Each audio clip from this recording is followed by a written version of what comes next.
Hey, welcome back to the channel. You can see a bunch of things on the table here today. Some old knives, some really cool old knives, and some artifacts too. So different kind of things that I picked up over the years. And one of the things about these knives, we pick them up and we look at them and we say, man, if this thing could only talk. And they are passed down to us as silent witnesses to an era long ago.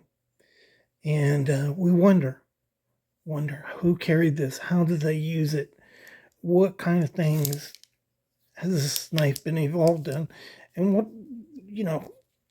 was life like when they used this knife.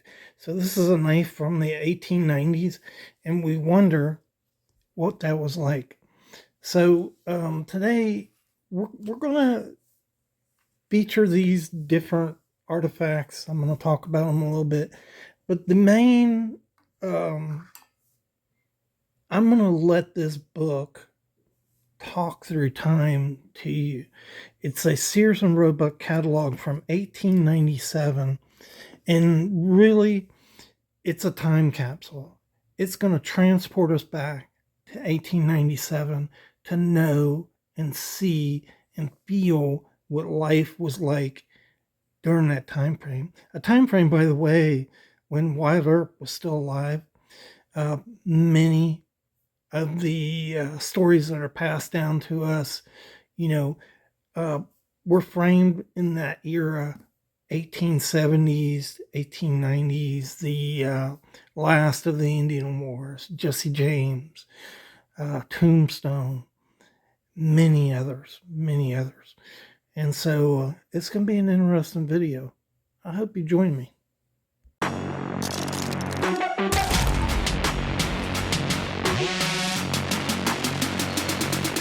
Hey, welcome back to the Fortified Castle. Hi to all my viewers. So I got this book. It's a reproduction. It's not an original. As you can see here, it is Sears and Roebuck catalog from 1897. I actually saw this a while ago in an antique shop. They wanted $200 for it. I bought this thing for like $26. And it's in perfect shape. The book itself is from 1968. And a college professor teaching history to his college class reproduced this Sears catalog for exactly the reason I explained to you in the introduction of this video, because he wanted to give his history class a deeper appreciation of what life was like in the time period he was covering, which was the early 1900s. And so this was required reading for his students. And it's going to do the same for us. So that I didn't expect that. I read that at the beginning, figured out who this guy was, what he was doing. Kind of cool, right? But it's going to do the same thing for us. This is literally a time machine.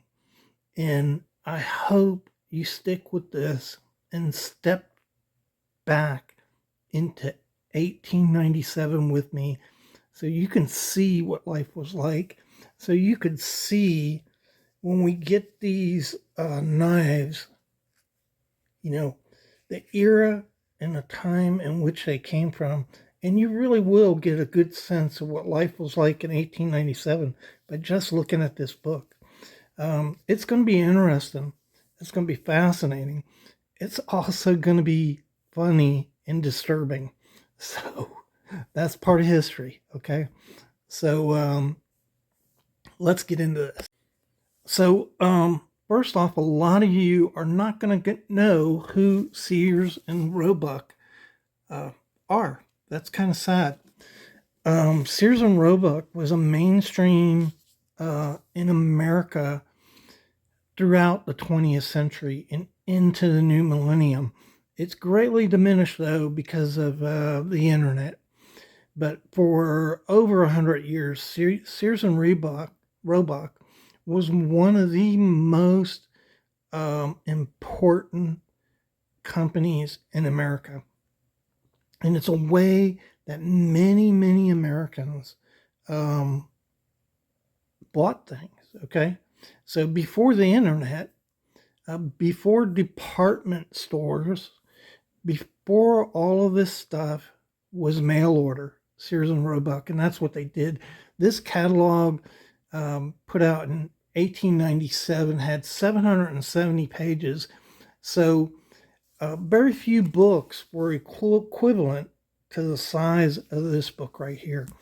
And, the thing I can think of is the Holy Bible. So if you think about those old Bibles, I have one, I didn't pull it out, but I have a Bible from the 1800s. That thing's, 3 inches thick. And this was a really big book, and they actually mailed it to people. So it went to businesses. A hardware store would typically have a Sears and Roebuck catalog sitting out for people to look through.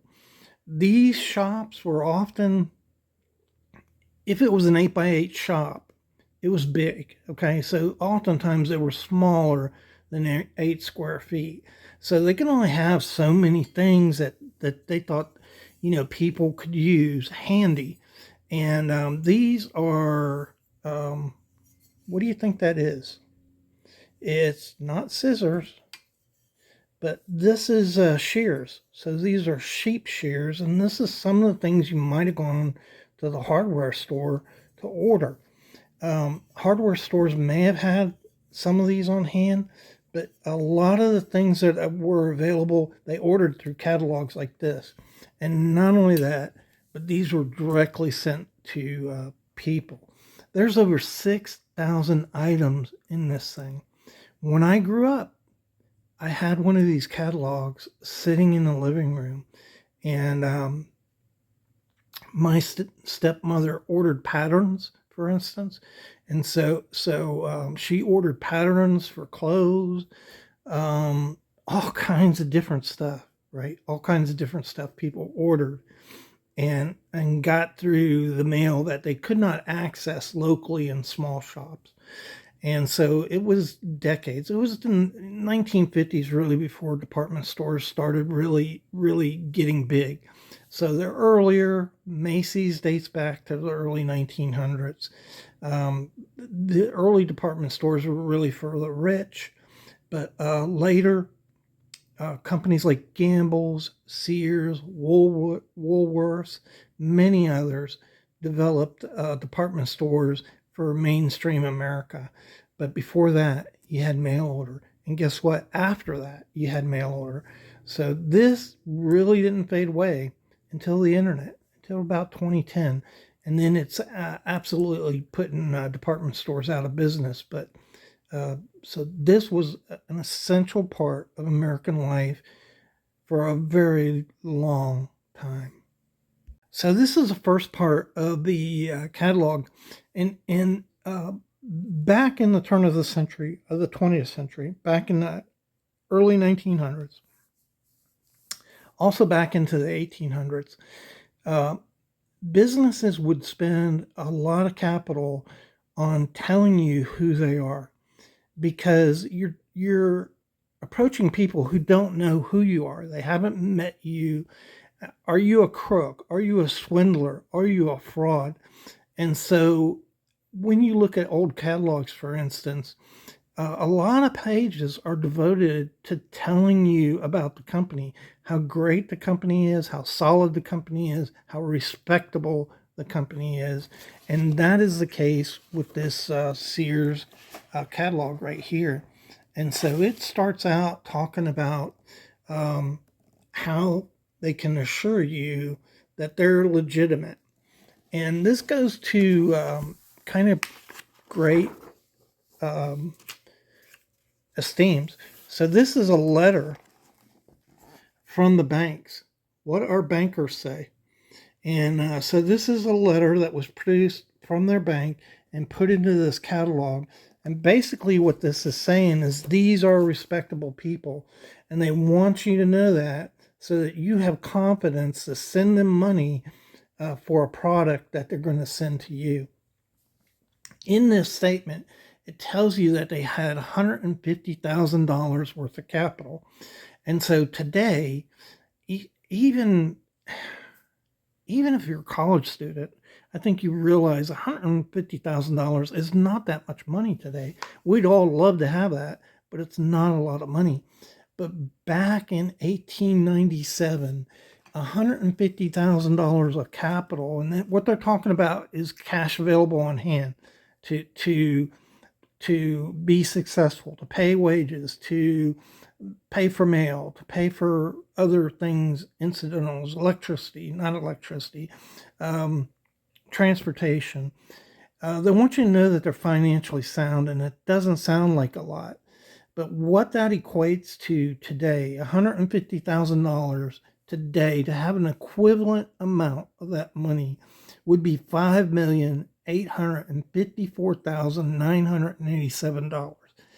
That's huge. Okay. So businesses in the 1800s, if you had capital of 10,000, or it was very common to start a business with $10,000 or $20,000. And what would happen is you would get investors who wanted to be a part of the business. They'd put in a couple $1,000s and they would get a percentage of the business. And that's how it still works that way today, by the way, but there are a lot bigger dollars involved. But so this was a very sound company. And it kind of shows you, people just weren't pushovers, right? In fact, they were probably more questioning then than they are today. So I want to start off here in the drug department. And you can see really cool artwork that they offered. Now, all of this stuff was available through the mail. And some of this stuff, for instance, I showed my daughters this catalog today, both of them. They're in their 30s, really smart kids, and they had a laugh, right? And so they were really interested in this. And my kids thumbed through this, both of them did, and spent a lot of time doing that. It wasn't like, oh, Dad, okay, he's got another piece of crap. They were interested in this and were amazed by some of the stuff. And so that's what I want to show you today. And so in particular, I want to show you this. This is laudanum. So this was given to people for pain, also chronic diseases, and you can order it through the mail. So what laudanum was is opium. You see it right there? Opium. Okay? So cocaine. Think of cocaine. Opium's a lot stronger than cocaine. It's a scheduled drug today, but you could order this stuff through the mail and $10 or 10 cents. That's 10 cents. You could buy a dozen of these bottles for $1. Okay? That's at 10 cents, that means you would get 2 bottles almost for free if you ordered a dozen. And also shows you how inexpensive things were. 10 cents for this bottle of laudanum. But it's really unbelievable when you look through these things. Here's a cure for alcohol. Boy, couldn't we all use that? And so, yeah, okay.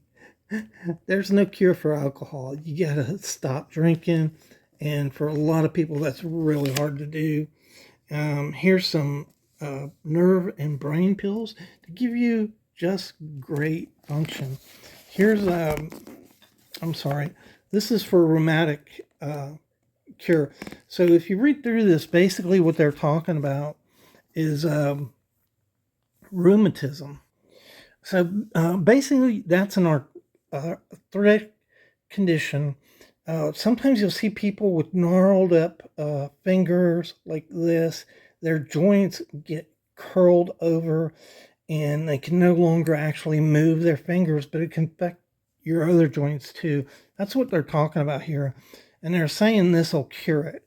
Well, the truth is there's no cure for rheumatoid arthritis. There's things they can give you to alleviate some of the pain involved in it, but there's no cure. But you know, these were all cures, and it's kind of just funny to look through here and look at some of the medicines. One of the questions my daughter has was, are any of these still here? Do we still have these today? And we do, right? So witch hazel is something we still use today. There are laxatives in here that we still use today. And for the most part, though, most of the stuff, another thing she noticed, she goes, hey, there's no ingredients put on here. And I'm like, yeah, that was before the FDA. And she said, well, they could put anything in it. And I said, yeah, and they did, right? And that's why they didn't really work. And so I wanted to just show you, you could spend a whole day just looking at these, but I want you to look at this. And let me see if I get it. Okay, this is arsenic. Okay, so not only did they give you heavy drugs like cocaine, Coca-Cola had cocaine in it, by the way, when it first came out. It was part of the ingredients, and that's why it made you feel good. We could use a little cocaine in our Coca-Cola today, maybe. I don't know. But that's arsenic. That's real arsenic, right? And this is for complexion. And so it was arsenic saturated wafers that you would put on your face, and it would help your complexion. Now, did that work? Yeah, actually it probably did. Today we use Botox. Botox is basically the botula organism, which is poisonous and will kill you. But they inject that into underneath your skin. It causes a reaction for your skin to swell up. And when it swells up, it stretches your skin, right? And so it actually works, and crazy people still do that today. But I wanted to read you this because it's really amazing how they talked too. And I don't know that I can do that. Okay, so I'm going to just read this to you. The great trouble hitherto has been how to make this beautifying principle safely available and at the same time avoid its detrimental and injurious. Arsenic solutions have utterly failed, and until recent discovery by a French physician and chemist, the internal administration of arsenic has been attended with more or less danger as well as disappointing results. So it's interesting how they talked, isn't it? The full, complete English that they use. But yeah, when you ingest arsenic, it's a poison and it's going to kill you. And this guy is saying it was disappointing results. It was a little bit more. It was a little bit more than disappointing. So here, I just wanted to show you the flourish. These are just common things. So when you look at a hinge on your door today, it's just brass, okay? But look at the detail. Detail was put into everything, and I mean everything, no matter how small. Look at the detail on these door locks and handles and knobs that were put in the door. Isn't that amazing?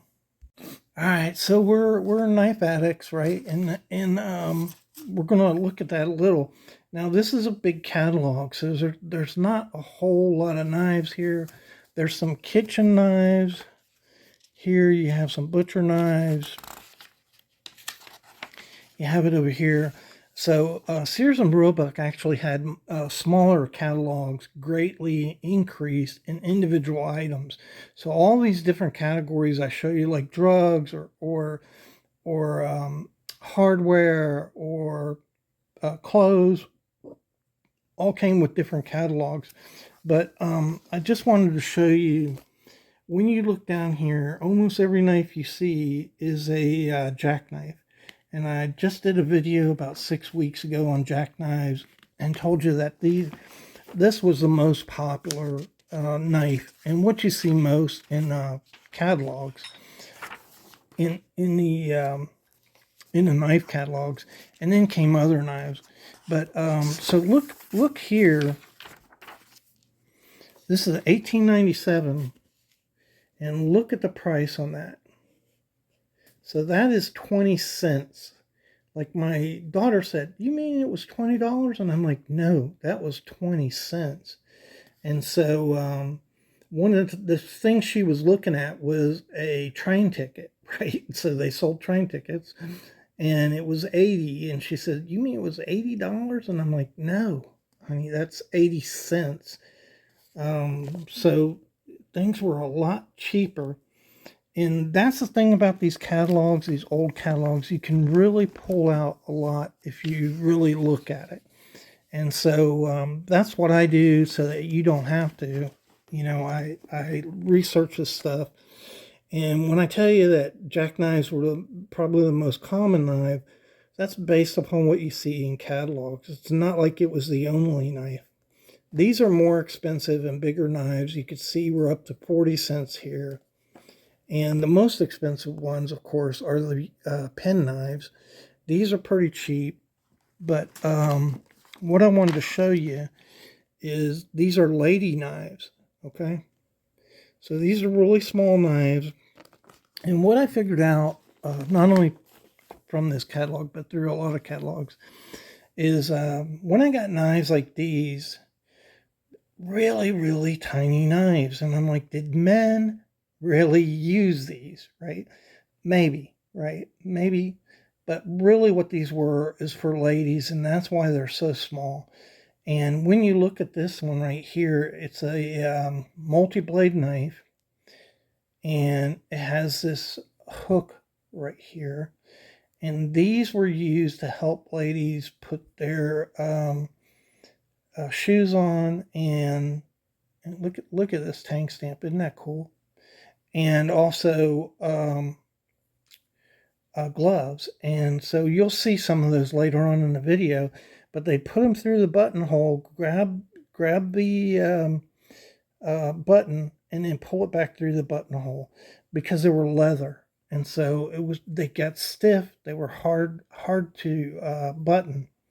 Also, you see these little corkscrews. And so when you first get this, I mean, that's my finger, and that's the size of the corkscrew.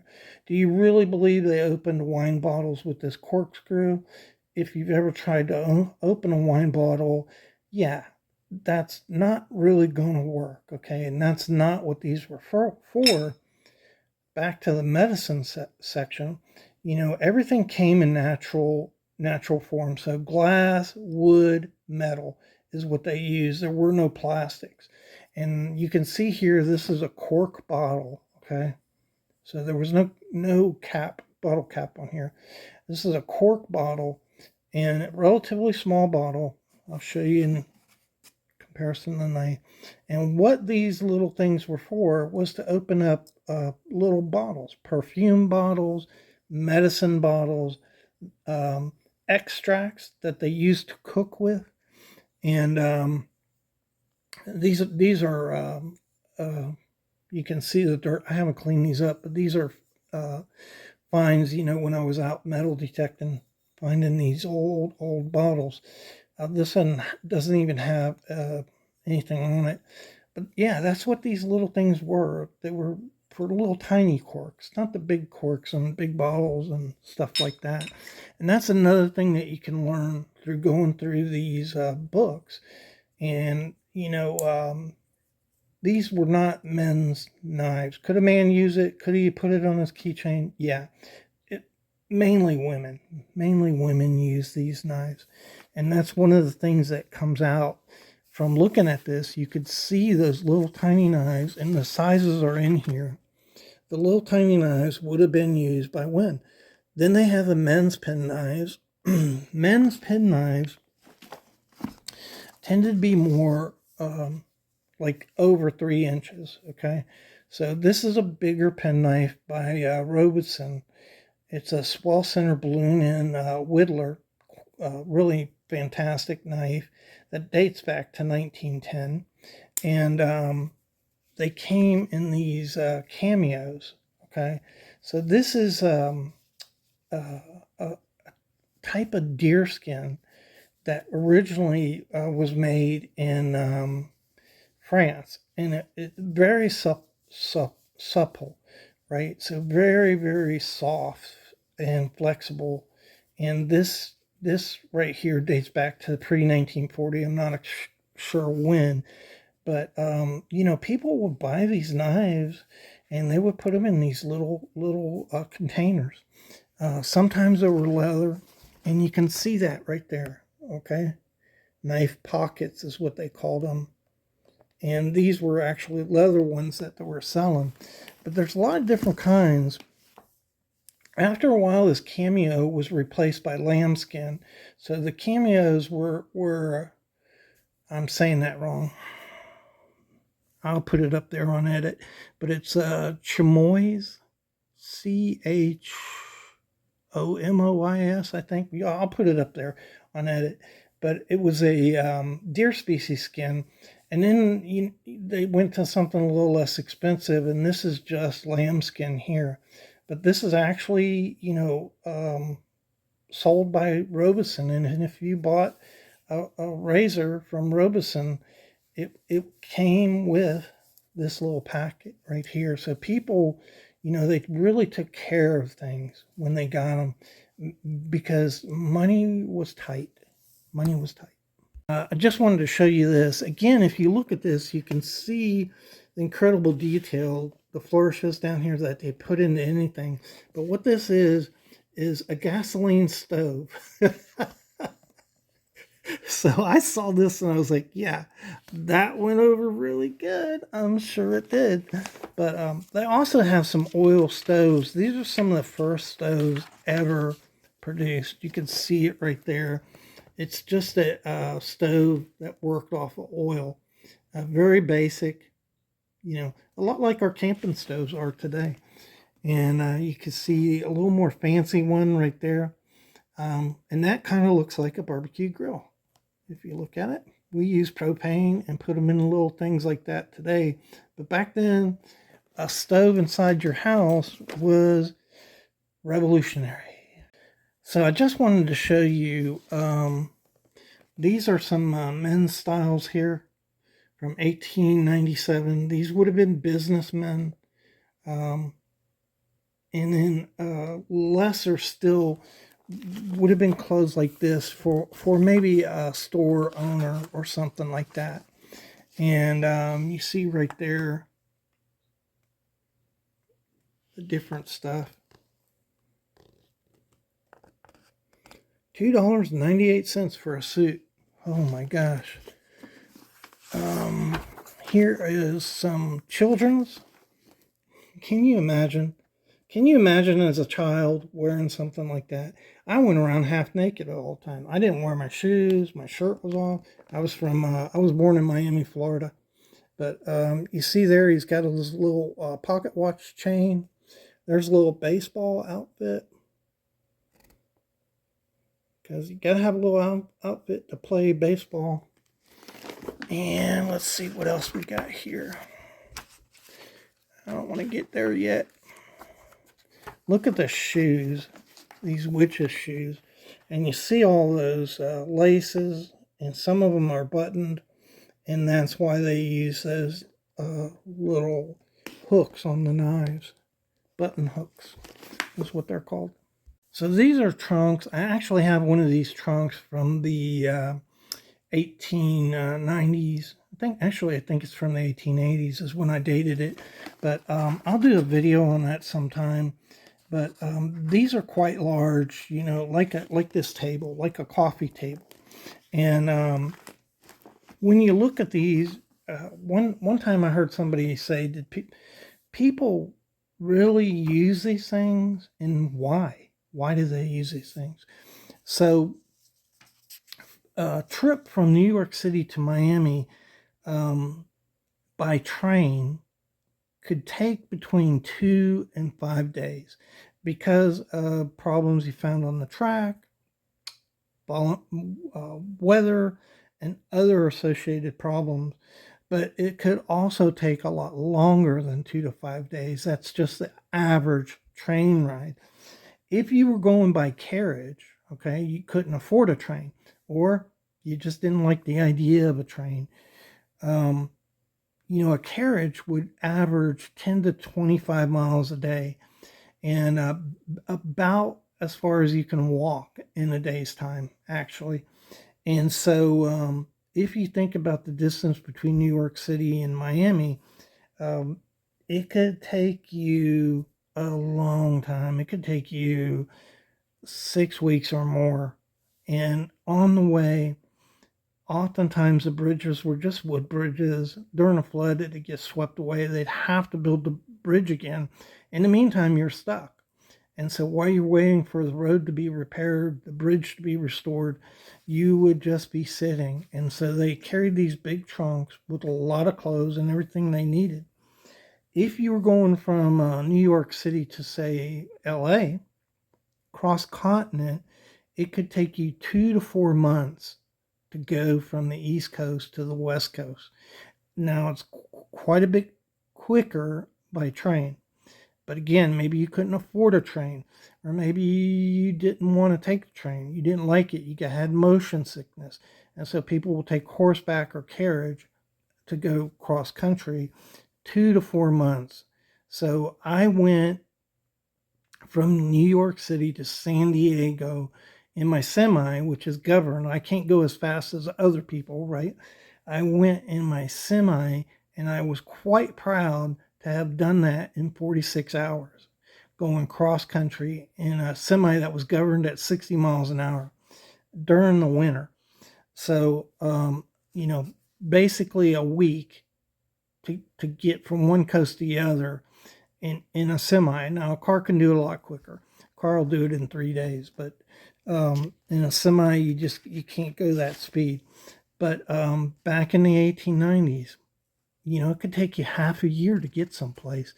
It took a long time to get across the Atlantic. And so that's why they used these things. Here's the ladies' attire.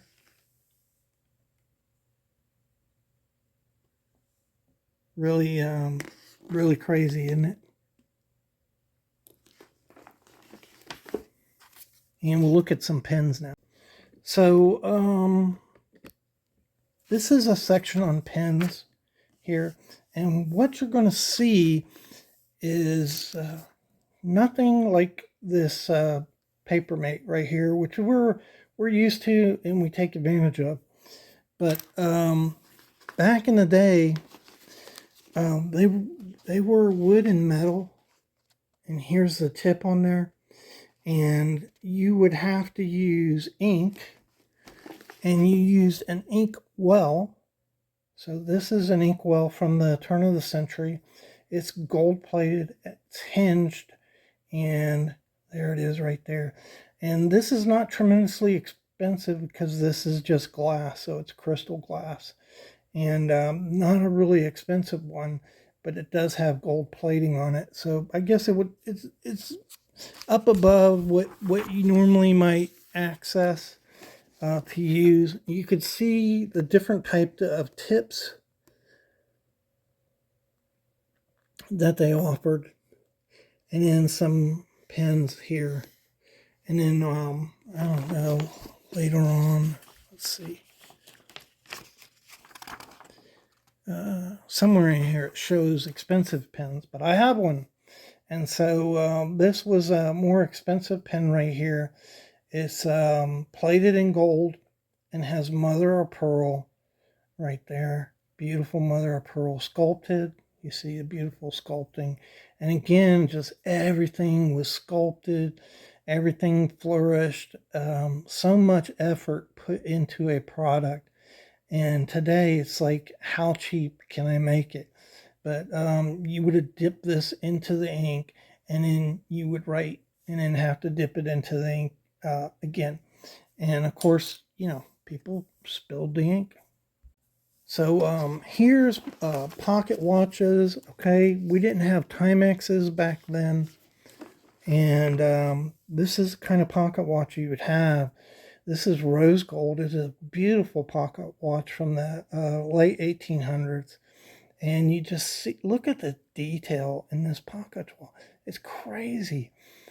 So this is a little scene here. And you have an area on the back. A lot of stuff on these pocket watches. And these are often some of the most cherished possessions that people have. Look at the edges of this thing. Isn't that crazy? Look at the edges. Just fantastic detail on these pocket watches. All of my pocket watches work. This is plated in gold. Beautiful face on this pocket watch here. It's a C. I'm not sure what it is. I can't see it. I'm not going to even. Doesn't matter. But yeah, these things were, really important. And you see here a lot of different ones. Wildlife motif, train motifs, home motifs were really big. There's even some patriotic motifs in these pocket watches.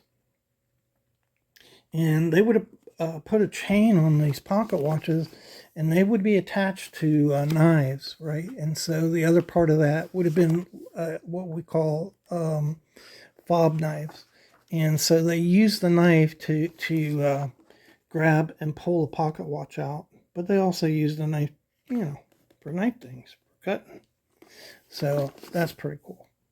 I just want to show you, I know not everybody's a big firearm person, but I think a lot of people in the knife community hunt or have hunted or did hunt, way back when, or are currently doing it. And so I thought it was really interesting, the bullet section here.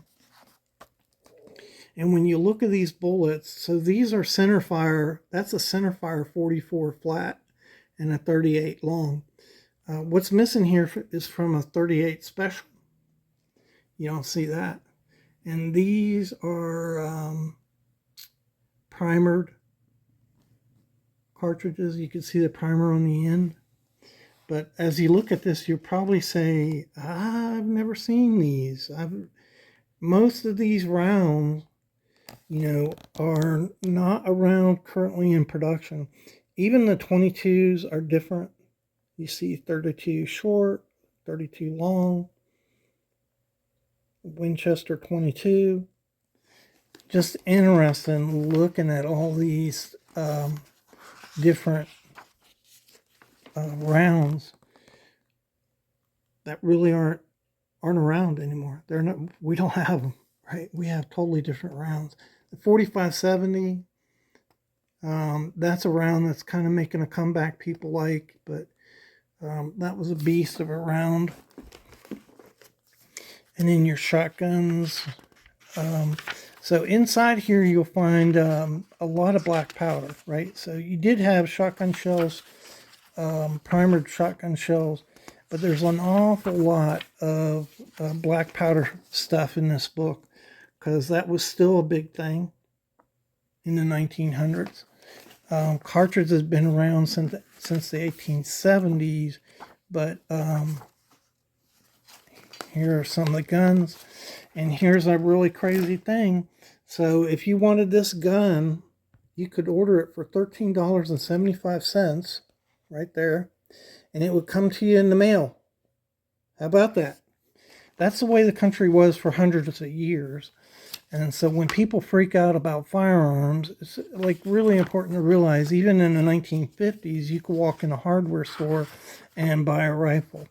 And so, the Firearms Act was really a shot at gangs in interstate trafficking of firearms. And somehow we just got to the point where we stopped selling these in places we habited every day, like a hardware store or just a regular store. And so there's some reels. Let's go on to something else. All right, I got two more things to show you. It's just, if you want to know how old something is, look at that baby carriage. And again, the detail that they put into everything. Crazy, crazy. Look at these things. Just crazy. The detail, the work, the artwork that went into everything. And of course, we know where babies come from, right? You see the baby on the stork. Babies came from storks. All right, we're going to finish up with this right here. So primary mode of transportation, a carriage and a horse. So these are buggies. I actually had a carriage, not like this. I had a full transportation type carriage, kind of like this. It was a lot nicer than that, but I lived in Pennsylvania. I went out to Amish country. I had them train my horses to pull a carriage, and then later on started a carriage business in a small town in the south. And my wife would take people on tours around the town, a very historic town, New Bern, North Carolina, and would take people around to all the historical houses and talk about them. And I helped her with that, with the history and all. And she just loved doing that. But yeah, so tack was a really important thing that you would have in the catalog. And there's a lot of pages here. These are horse bits, tack, everything you need, harnesses. That's a harness collar. And then, of course, tools associated with all of that stuff. So I hope y'all enjoyed looking at this. This is a little tin dating to the turn of the 20th century. Inside here were paper clips. But again, look at the flourish on this tin. I mean, you just would not do that today. And the writing, I took the paper clips out and threw them away. And I found these marbles. These are natural marbles, old marbles from the early 1900s, late 1800s. I found these out in the desert. So that's pretty cool, right? Just out in the desert. There were some old marbles. And I used to do that a lot. I used to go wander around the desert and just pick up what I could find. I had picked up some old shotgun shells that were black powder shotgun shells. Y'all have seen this before. For those that you haven't, this is a German knife. This company was bringing knives in from 1900 to about 1920 in the United States. Got your saddle there. Kind of a sportsman's knife. This is a corkscrew. Really cool knife. Equestrian knife. Here's an old beautiful, beautiful multi-blade knife. And from the turn of the century. This thing is in fantastic condition. The old triangle awl. And so these were angled awls, not the sharpened ones like you see. And you have this pick in here, which, I just thought these were picks, that you used. Wonder if I can get that out for you. I thought these were like pipe picks and things like that. You certainly could use them for that. But I found out from looking at old catalogs, these were gun picks. And so they use these to clean out the cap and ball areas. There's a little nipple there used on cap and ball rifles where you put a cap over the nipple. You hit the cap, it fires, and then would ignite the black powder. And then use these little things to clean those areas out. And so they're not necessarily pipe cleaners and things like that when you see them on knives. In fact, a lot of them were simply, for firearms. But beautiful, beautiful old knife. This is Christopher.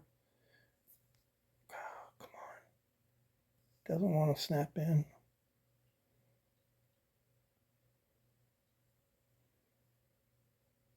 There it is right there. Western Works. Beautiful knife. This one from the 1800s. Real ivory. Again, look at this is diamond cut ivory. So what we see on rifles and firearms, and they cut the diamond that way. Very hard to do this diamond cutting, without a machine. And of course, this was not machine done. And so you see those perfect diamond squares in ivory on a beautiful knife from the beautiful penknife. So this, I believe this is Martin Brothers. Let me see. Yeah, Martin Brothers. Really old knife. What else? Oh, got this little Bowie knife. I think this is a Joseph Allen Cutlery, Sheffield, England. 1890s, 1910 time frame. You can tell. So hammer forged knives would always narrow, and you can tell this is a hammer forged knife from the narrowing of the knife towards the back. You see how it's smaller here, wider, wider, wider. And that's one way you could tell a hammer forged blade. Beautiful, beautiful example. Solid. This knife is solid. Bone is solid. Don't think this is original, but it's still cool. Somebody made up a little simple sheath. This inside this book, I chose not to show it, but inside this book, it shows this minor light.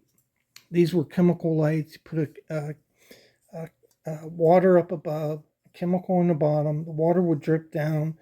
It would cause a reaction with the chemical, which came up to the front here. There's a little nipple there, and you lit it, and it was the gas from the chemical reaction that created your light.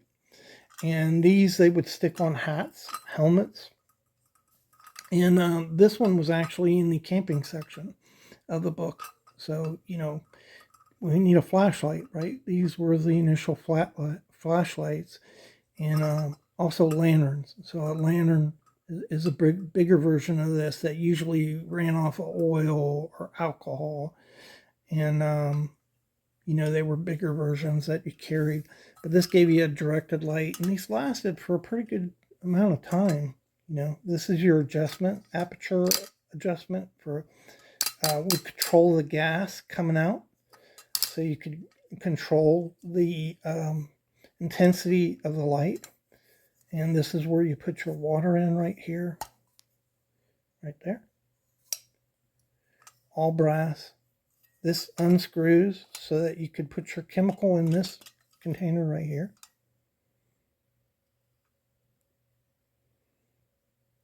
Lamp company. Anyhow, pretty cool stuff. I hope you enjoyed the video.